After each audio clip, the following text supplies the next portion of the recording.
I wanted to do a rundown of my first project. I started second year painting in September, and the first project that you do is the Suitcase Project. I wanted to make sure that what I was making in the studio was directly linked to what I do in my private practice, because I'm a commuter. I don't have time between work, college, bus to paint in my free time anymore, so I need my private practice to also be my studio practice, which it should be, you'd think, but it is hard enough to balance doing what you want to do and staying on brief. I found it very difficult last year because I felt like I was doing more and more of what I thought they wanted, and my grades got consistently worse. So I entered this year and I said, I'm just gonna do what I want to do then. And you can fail me for it, but I'm gonna do it at home then. I'll do it at home, I'll do it in my bed. My art has been quite out there recently. I got really into painting again back in February and started using oils around Easter time, and I was pumping out paintings. My friend's boyfriend said I was putting them out, and I really liked that because I was too. I started making more vulgar work, and it felt more me, it felt more true to what I want to do, and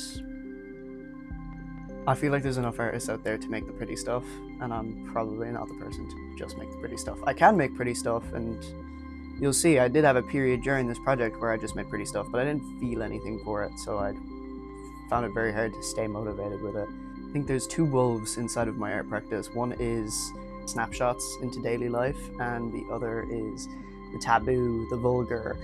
Yeah, I started with the strap bag, and was I nervous? Yeah, I was, because there's a big difference between painting nudity and painting like vulgar stuff in my bedroom alone and then posting it online, because my face is directly like related to it now. Like, people have to see my face in my studio with the stuff on the wall.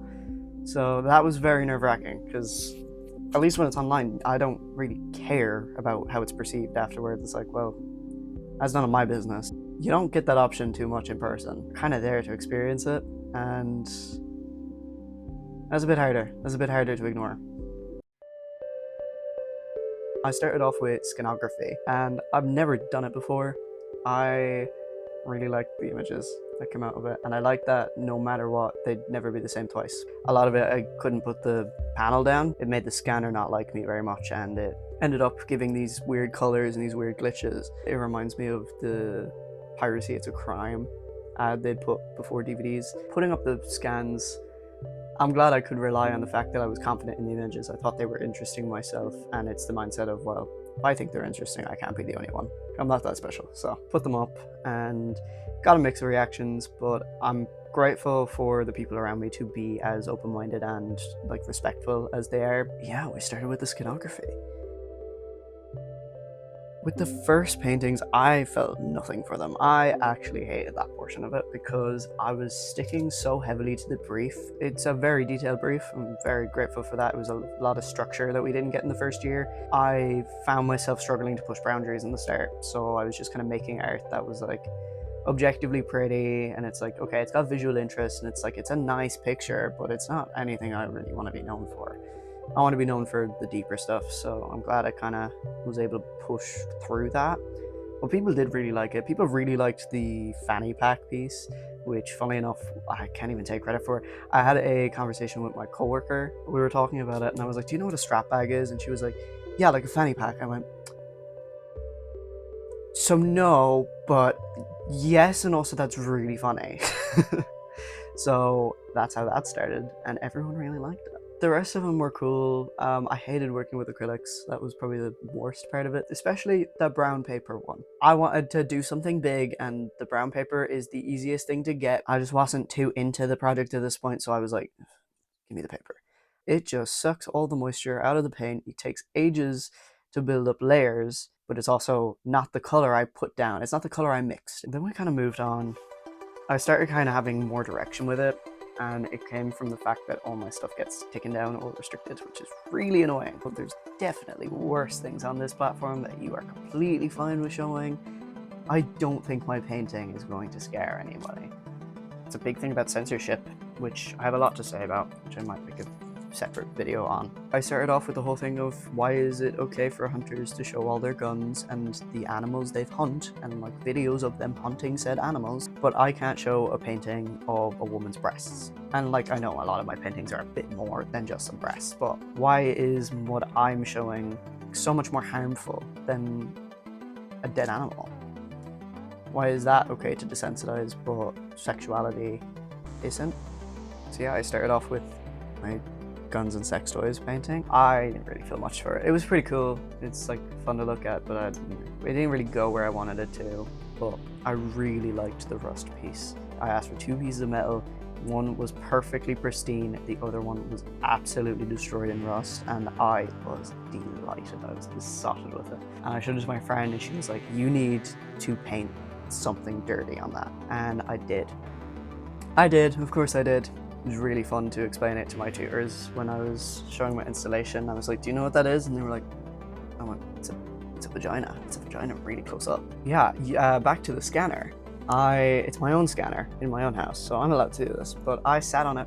I'm gonna be so honest, I sat on my printer just to see what it would look like, and it's a really cool image that I have used for references for paintings now, because it's high definition and it's better than a phone camera, and it's just realistic compared to posed. Yeah, I used that because she said make something dirty, and I was like, okay.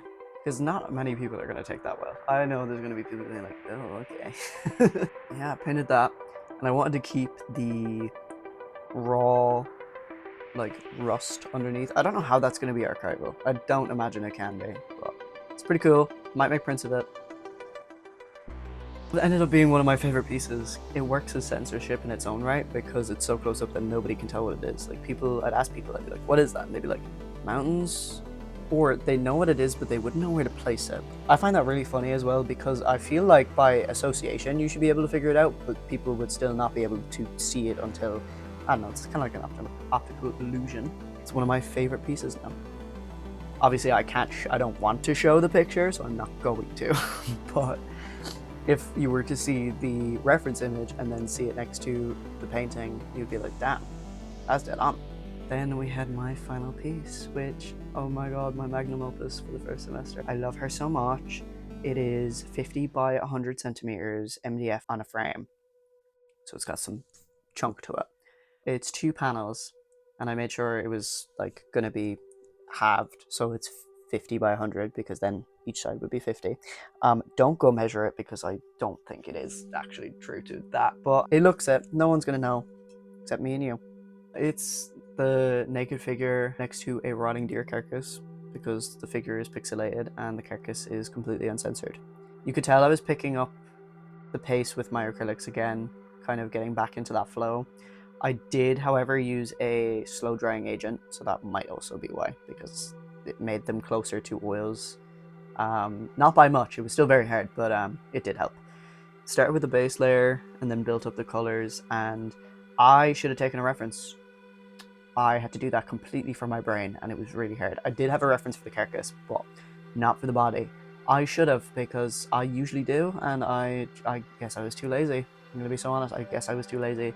It's probably not completely anatomically correct, but it's fine. I'm glad I got the colors right. My favorite part of this piece, I have 2 favorites. I like the pixelation a lot. I painted the figure fully and then did the pixels because I wanted to make sure the pixels would be accurate to what I'm doing. I like that if you like look at it from the side, or if you touch it, you can feel the areolas and you can feel like the bush and stuff. I love the edges. A lot of people really like that, and it's something I really want to keep going with. In recent paintings, I have made sure to paint the sides, but usually that just means bringing the picture out that little bit so it just covers the sides as well. I didn't always do this. The edges of that are not done, but it's like so cured and dried now that I'm like, okay, have I made my bed and will I just sit in it, or will I put it in a frame and just forget about it? I don't know, maybe I'll leave it as is. Kind of like a ode to the fact that now I paint the sides. I painted the sides blacked out, and then I was originally going to make stencils, couldn't make it work. The masking tape was just not working for me. I also painted the pixels by hand because the masking tape would not behave. So I ended up hand painting the typography on the sides. I'd say that, I'd be like, oh no, it is by hand. And they'd be like, really? So thanks guys, it's not a stencil, I did it myself. I had like half an hour because everyone was putting their stuff up, so I was really nervous. I really like how I went with this project. I'm now in the oil painting project and bringing aspects from that into this one, which you will not be getting a video on the whole process of that because I forgot. But there will be a video probably for my final pieces for this project because I'm excited about them. Yeah, I have nothing else to say. That's genuinely it. I'm surprised I got through this. I'm gonna go edit this now, I think. And I think you should go follow my other social medias, like my TikTok and my Instagram, because they keep age restricting all my stuff, so you have to like go to my profile to look at them. I think you should go look at them. Thank you for watching. If you did, say something in the comments so I can like process that there are real people actually out there watching and listening to this. Something to get really existential over. Please and thank you. Oh, I hate that. I'm not the type of person to. I'm not the type. I'm not the type of person decided to do the pics. I painted the figure completely and then decided to do the figure. Drink my tea. Shut up.